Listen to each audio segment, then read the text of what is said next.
Эсийн бүлгийн цугларт гэдэг бол хурж ирчээл түмэн зовлонгоороо би бинийгээ давслахыг хэлэхгүй. Ууста би ингэж амарсан ингэ би өстө тэгээд гэл уйлал.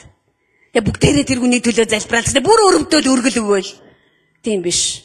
Тэд нар нэг санаагаар нөхөрлөдөг байсан. Нэг санаагаар эзнийг магтдаг байсан. Нэг санаагаар үгийг сонсдог байсан байгаа байхгүй юу? Бид нар тэр төвшөнд очих ёстой. Тэр төвшөнд очих юм бол сая мөнхийн ус тэнг газрыг үнсэх боломжтой бол.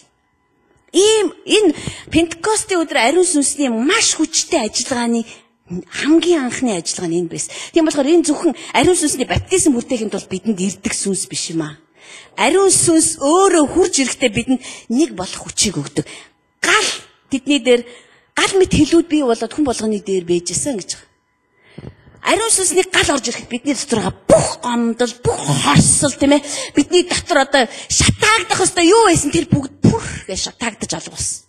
Тэдний дотор байсан 120 хүний. Бурхан тэднээсийг ариусгаж өгсөн. Шууд цэвэрлсэн бөгөөд тэднийг нэг болгож өгсөн. Дараагийн хоёр дахь маш хүчтэй ажиллагаа сүнсний ажиллагаа. Энд бас сүнсний хил байсан. Сүнсний хил.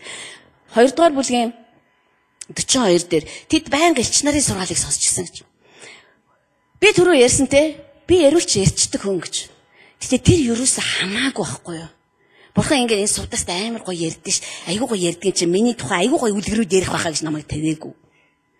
Харин сүнсээр өгөгдсөнийг чи ярих учиртай гэсэн учраас намайг тавьсан учраас би яах нь ярьдаг чадвартаа найдах ёсгүй болчихж байгаа. Тэгэхээр эдгээр сүнсээр өгөгдсөнийг ярьж эхэлсэн гэж байгаа шүү дээ. 2 дугаар бүлгийн 4 дугаар ишлэлээр энхүү тэд бүгд ариун сүнсээр дүүрж мөнөөх сүнсээр дамжуулан өгөгдсөнийг харь хэлээр ярьж эхэлвэ. Харь хэл гэдэг маань зүгээр л бидний залбирдаг хэл биш. Харь хэлийн тухай Паул хэлсэн байгаа. Харь хэл чамд хэрэгтэй. Яагаад гэвэл бид нар өөрөө өөрсдийгөө босгон байгуулах ёстой учраас бидний мэддэггүй тэр сүнсээр өгөгдсөн хэл. Харин нөгөөд хэл нь юу байсан бэ гэхээр яг хүний сүнсийг очиж омдог хэлийг яриад байгаа байхгүй юу? Сүнсний хэл гэж. Бурхан өөрөө сүнс мөн үү? Мөн штэ тий? Бүгдээ гайхацсан харж ш над руу. Бурхан өөрөө сүнс. Та бид хоёр сүнс. Тэгэхээр миний сүнс рүү хизээ юм орох юм бэ? Сүнс рүүгээ ярихад орно. Тийм учраас тэд нар элч нарын сургаалыг биш, элч нарт ариун сүнсээр дамжуулан өгөгдсөнийг сонсч ирсэн маа. Ариун сүнсээр дамжуулан өгөгдсөн сүнсний хэл гэдэг чинь юу юм бэ? Яг миний сүнсэн дотор орж ярьдаг хэл байгаа байхгүй юу? Энд биш. Тийм учраас Паул гүйгүй би хүний цэцэрлэгээр та нар руу ярихгүй. Би бүр тэгж ярьчихгүй гэж бүр байнга өөрийгөө хяндаа гэж. Тэгэхээр тэр сүнс чинь өөрөө үгээ өгдөг байгаа байхгүй юу? Тийм учраас тэр сүнс тэр 120 хүнд үгээ өгсөн чинь тэр 120-уулаа Бурхны агуу үйлсүүдийг магтаж ярьж байгааг нөгөө гадаадаас ирсэн хүмүүс чинь ойлгоцсон байгаа байхгүй юу? Яг сүнсэнд нь хүрсэн. Сүнсэнд нь хүрсэнд үг зөндөө байгаа. Есүс Галил нуурын эргээр явж ижээ. Галил нуурын эргээр явж исэн чинь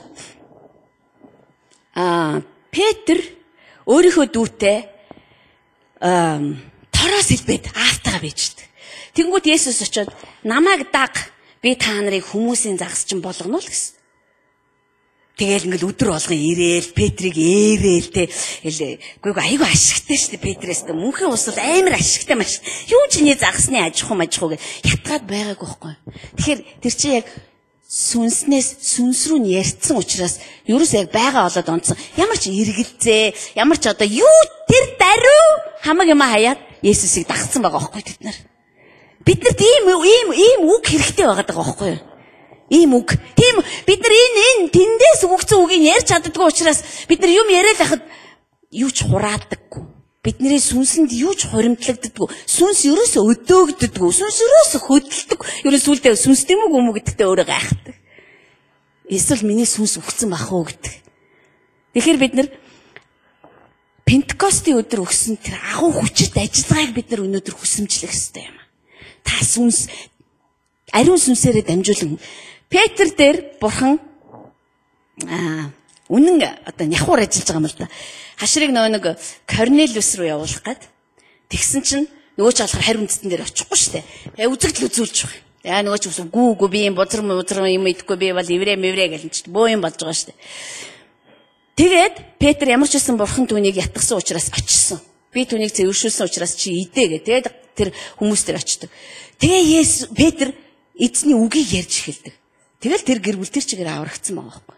Яа тэгвэл сүнсний хэл гэдэг бол хамгийн оновчтой хэл байдаг. Хамгийн онсон хэл байдаг. Онохтой яадаг вэ? Яг сүнсийг очиж ондог учраас хүмүүс аврагддаг. Тийм учраас хүмүүс чөлөөлөгддөг. Үнэн та нарыг чөлөөлөх болно гэж хэлсэн чинь үнэн чи өөрөө сүнс эцтэй. Тэгэхээр сүнс өөрөө ярих тэр үнэн биднээсийг чөлөөлж идэг байхгүй юу?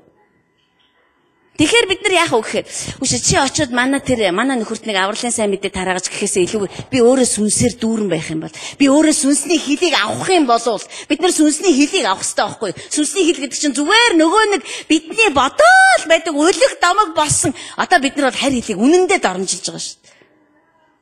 Тэгээд одоо жишээлбэл одоо шири бари гэж залбирдаг бол тэр хүний залбирс судаг бүх хүмүүс шири бари л гэнэ. Яг л тэр хүнийг сонсороо хүний чигчин сонсороо сүлдээ юу сонсон тэрийг гаргаа яриад иддэг байхгүй. Тэгээ шири бари гэл яваад. Тэгэхээр тэр ч харь хэл биш. Яг сүнсээр өгөгдсөн тэр хэл. Тэгээд нөгөө өөрийгөө босгон байгуул. Бурхан бидэнд тийм их хүчийг өгсөн байгаа байхгүй. Өөрийгөө босгон байгуулах хэдийг өгөө зогсохгүй. Яг хэрэгтэй үгийг хэлж чаддаг тэр үгсүүдийг өгсөн байгаа шүү. Тэр нь ариун сүнсээр дамжуулаад босод хүмүүст очих хэвээр. Тэрийг хүлээж авсан хүмүүс Пол Силас хоёр шоронд хоригдчихдаг тийм ээ. Тэгсэн чинь тэгэл тэр хоёр магтан дууллаа. Тэгэл газар мазар хөдлөөл хамаг гав гинжин болтраа. Тэгээ Пол харсан чинь нөгөө харгалзагч чинь өөрийгөө алах гээд сэлмээ бүр далайцсан зогсож. Тэгэхээр Пол юу гэжсэн бэ? Өөрийгөө бити хорлоо. Бид нар зутаагаагүй энд байна гэх. Тэгэнгүүт тэр хүн сөхөрж унаад хүш бид нар аврагдахын тулд юу хийх вэ? Үгүй бид нар нэг тийм олон юм яриад байгаагүй өстө Пол. Тэг харж гинүү те миний бурхан ийм лаг байхгүй те чи намайг бариад ингээ хорилоо те гэтэл бурхан ингэсэн мэт энэ төр гээгүй штэ ерөөсөө л. Гүй чи бити өөрийгөө хорлоо би зугатаагаагүй эндэ байж гин. Өө тийм үү ёо өстө бид нар яаж аврагдах вэ? Яг сүнсээр өгсөн үгсүүдийг ярихад тэнд ерөөсөө олон үг мөгний хэрэггүй болчиход байгаа байхгүй. Нэг залуу ингэж ярьжсэн. Тэр залуу ингэсэн гинэ.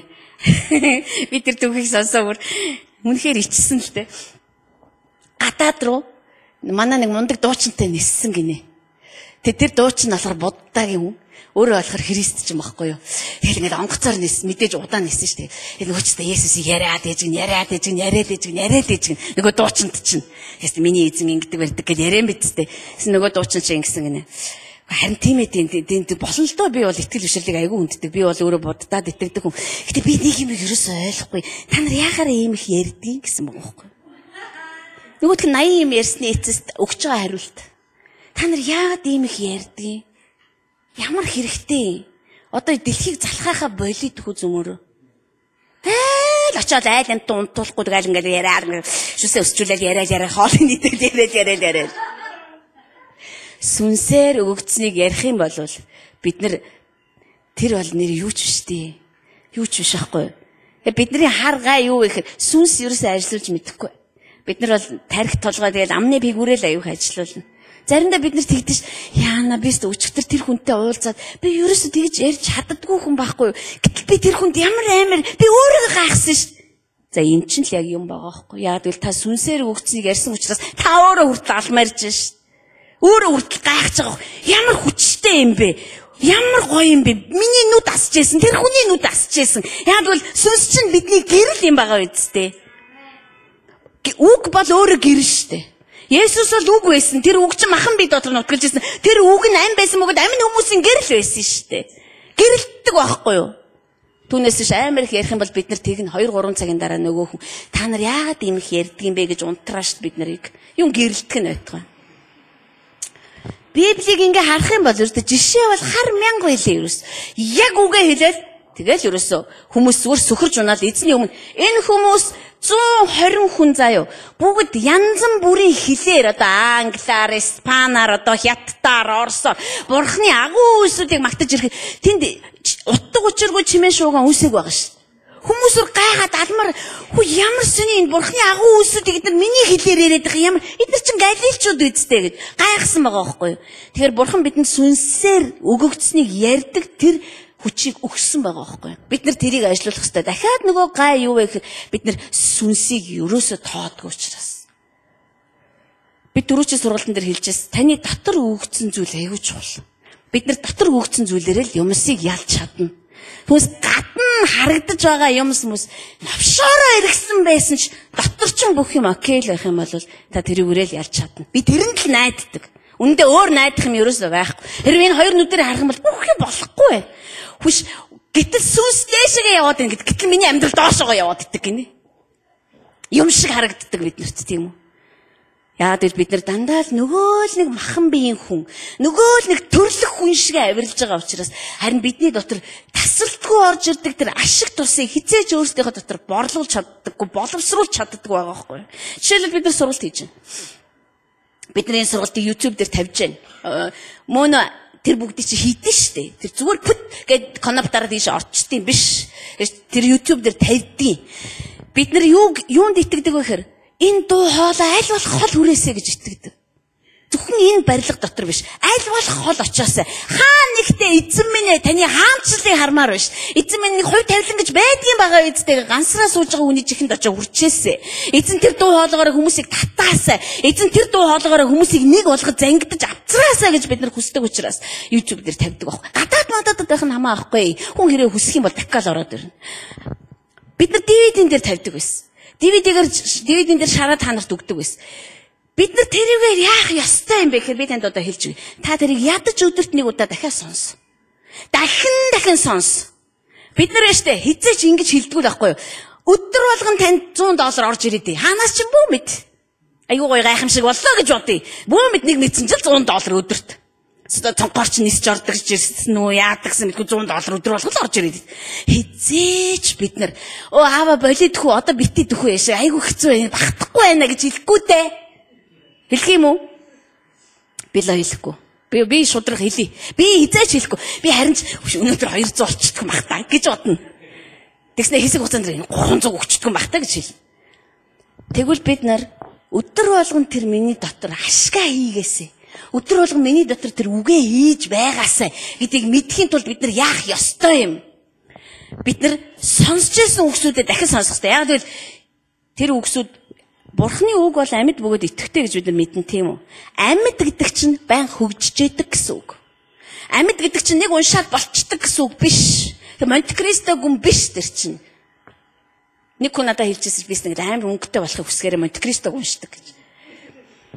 Тэгэхээр штэ бид нар тэгж ажиллах юм бол бид нар яах вэ гэхээр яг тэр үг миний дотор суулгагдаж өгч чадна. Сүнс дахин яриад байгаа учраас яагаад гэвэл бид нар сүнсээр явж сураагүй байгаа учраас сүнс дүлээрээд байгаа байхгүй юу? Дүлээ дүн боргоод байгаа байхгүй юу? Тийм учраас бид нар дэрий чин DVD-н дээр танд шарж өгөөд байгаа тэр учиртай ш. Та хизээч сонсох боломжтой. Ажлаа хийж байхдаа ч, гэрээ цэвэрлж байхдаа ч ямар ч нөхцөлд боломжтой болгож өгөөд байгаа. Та тэрийг сонсож байхдаа парх гэж нэг илчил тавна. Дараад нь тэгээ сонсож байхдаа парх гэж нэг үг ойлгоно. Тэгэхээр штэ тэр үгсүүд чинь тийм ээ бидний дотор бүрлдэж байгаа үгсүүд чинь яад юм бэ гэхэд дараад нь бид нар түлхүүр болж өгдөг байгаа байхгүй. Юмсыг онгойлгож харж нээж яадаг. Нөгөө нэг Алибаба биш ээ. Нэг дээр 40 дээр юм чи Алибаба 40 дээр. Тэ. Тэр чинь тэгж Семат Кройса гингүүт л агуу онгоогоод идэх шүү дээ, тэ. Тэр шиг биднэрт нөө түлхүүр байдгүй учраас бид нар Библийг ингэж уншаад ерөөсө нөгөө л хуучин түүхүүд яваад идэг аахгүй. Тийм байгаа юм та нараа ингэж уншаа.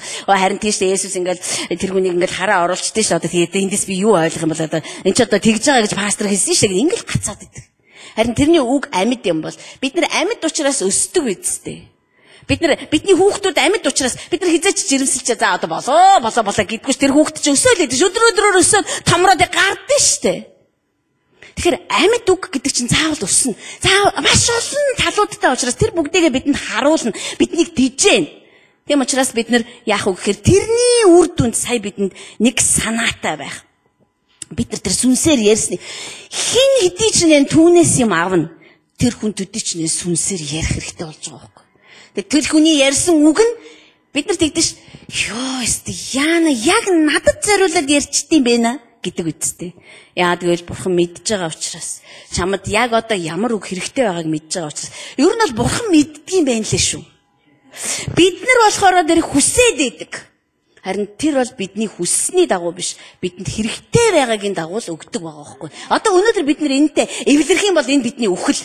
Үхэж чадах юм бол бид нар дахин амьлна гэсэн.